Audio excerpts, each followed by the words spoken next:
익명의 섬 이문열 민음사 2016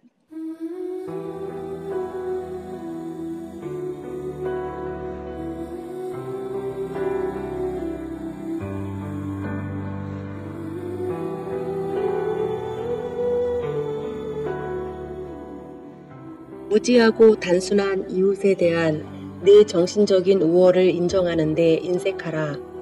그 터무니없는 우월감은 너를 천박한 자기 만족에 빠뜨리고 네 성장과 발전에 심각한 장애가 될 것이다.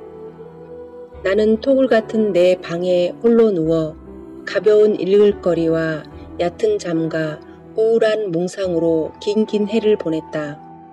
그러다가 해걸음이 되면 골방을 나와 갯가의 갈대밭 사이에 난 둑길을 천천히 산보했다. 어느새 여름이 깊어져서 볕이 뜨거운 대낮에는 나돌아 다닐 수 없기 때문이었다. 매우 느린 걸음이어서 그 산보가 끝날 때쯤은 완전히 해가 지고 나는 피어오르는 저녁 안개와 함께 돌아오곤 했다. 그 다음은 괴롭고 긴 밤이었다. 바다가 가까운 탓인지 강바람 탓인지 강진의 여름밤은 그리 덥진 않았지만 일단 밤의 요기에 휩싸이고 나면 나는 아무것도 할 수가 없었다. 낮 동안 무슨 축복처럼 간간 찾아들던 잠이 밤이 되면 마치 낮에 선심이 화가 난다는 듯 무정하게 나를 외면했고 유일한 위로였던 책도 어둠이 찾아들기 무섭게 깊은 침묵 속으로 빠져들었다. 다만 낮의 우울한 몽상만이 혹은 무성한 번민의 수풀로 혹은 치열한 고뇌의 발길로 나의 밤을 지배할 뿐이었다.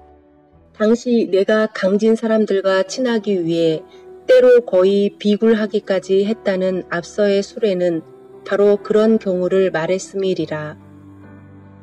봐라 젊은 친구야. 사람은 죽음은 모든 기 다 그만이다. 빨갱이가 나쁘다 해도 이미 죽었음은 그 삶도 역사의 희생장기라. 쟤는 우리가 힘없고 가난한 것뿐이다.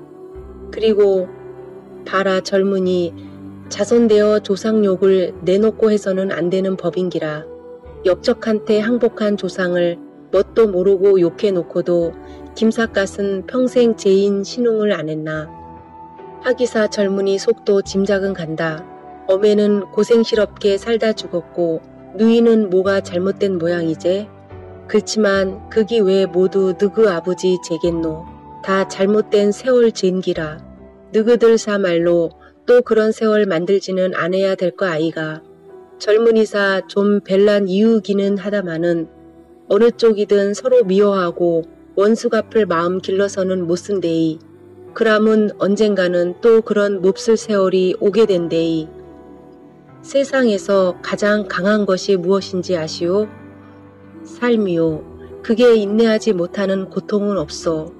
나는 저 애가 그놈의 차를 탈 때마다 내 스스로가 능욕당하는 기분이요. 하지만 살기 위해 저 애를 보내지 않으면 안 되는 것이요. 사람들은 흔히 가난을 뻔뻔스러움으로 잘못 보고 있지만 실은 피할 도리가 없는 부끄러움이다. 다시 말해서 없는 사람들이 가진 자들에게 손을 내미는 것은 그들이 특히 뻔뻔해서가 아니라 방금 너희들처럼 부끄러우면서도 어쩔 도리가 없었기 때문이다. 만약 그들이 좀 더 역사적인 역할에 관심을 가지고 용기와 신념으로 자기들의 운명과 싸워 나갔더라면 배움이란 다소간 우리를 사려 깊고 분별 있게 만드는 법이지만 또한 그 못지않게 우리를 필요 없는 과민과 의심 속에 살게 하는 것도 사실이다. 그렇게 나온다면야 할 말은 없지만 어쨌든 약속은 잊지 말게. 또 사람에게 지나치게 은혜의 빚을 지지 말고. 어떤 책에이건 거기에는 일련의 흐름이 있기 마련이네. 그것이 아래로부터 올라온 것이든 위에서부터 내려가는 것이건 한번 그 흐름이 시작되면 개인은 아무도 거역하지 못해. 설령 그가 지휘하는 입장에 있을지라도. 그런데 그때는 황장로의 무죄를 밀고 가는 것이 하나의 흐름이었지. 나는 형의 번창을 시기하거나 기뻐하지 않은 것처럼 그의 몰락 또한 특별히 고소해하거나 슬퍼하지 않았다. 따라서 달포전 형이 초췌한 모습으로 나를 찾아와 그의 공궁을 호소할 때도 담담하게 외면할 수 있었다. 조카와 형수가 의지할 방 한 칸 없이 떠도는 신세가 되었다고 한들 사람은 자기가 신뢰를 둔 곳에서 그 신뢰를 찾아야 한다. 형은 자기가 보험료를 낸 곳에서 보험을 구해야 할 것이었다. 그러나 거기에는 누군가가 먼저 자리를 잡고 있었다. 그것이 그들의 영악함이든 동물적인 욕망의 힘이든 배움이든 또는 아직도 제대로 파악할 수 없을 만큼 복잡하게 변해버린 사회 구조에 대한 재빠른 이해와 적용이든 그로서는 도저히 이겨낼 수 없는 힘을 가진 사람들이었다. 그리고 방금의 그늘처럼 요행 비어있는 자리가 있어 가보면 거기에는 반드시 그 똥무더기 같은 것이 있었다. 투자에 비해 한심한 대우. 그리하여 몇 번 남이 차지한 그늘에 들어가려다 호된 맛을 본 그는 마침내 지금처럼 쥐꼬리만한 봉급과 한없이 느린 승진이라는 구린내를 참으며 아무도 다툴 사람이 없는 그늘에 앉아버렸다. 근본적 변혁은 개인의 도덕에 달린 것이 아니라 사회 구조를 바꾸어야 가능하다는 명제를 이문열 소설은 자꾸 환기시킨다. 그가 진정 싸워야 했던 적은 가장 상대하기 어려운 내밀한 체제인 가족이었다. 사법관으로서의 책무는 아들과 사이로서의 의무를 거스르지 못했다. 집안의 질서와 안녕은 그에게 정의보다 심지어 자기 생명보다 우선하는 가치로 각인되어 있다. 가족 이데올로기의 속박이다.